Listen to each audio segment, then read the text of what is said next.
ഇന്ന് നമുക്ക് ഇഫ്താറിനൊക്കെ കഴിക്കാൻ പറ്റിയ നല്ലൊരു സ്നാക്സ് ചിക്കൻ പോളയുടെ റെസിപ്പി നോക്കാം.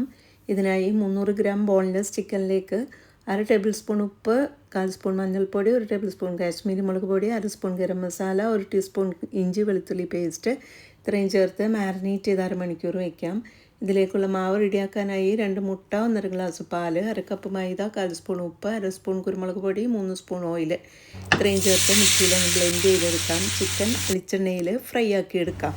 മസാല റെഡിയാക്കാനായി 2 വലിയ സവാള പൊടിയായി അരിഞ്ഞത്, കറിവേപ്പില, ഇഞ്ചി വെളുത്തുള്ളി ചതച്ചത്, കാശ്മീരി മുളക് പൊടി, 1 ടീസ്പൂൺ മഞ്ഞൾപ്പൊടി, 1/4 spoon chicken masala, 1 spoon garam masala, 3/4 spoon ഇത്രയും ചേർത്ത് ഇളക്കി ഫ്രൈ ആക്കി വെച്ചിരിക്കുന്ന ചിക്കൻ ഇട്ട് കൊടുക്കാം.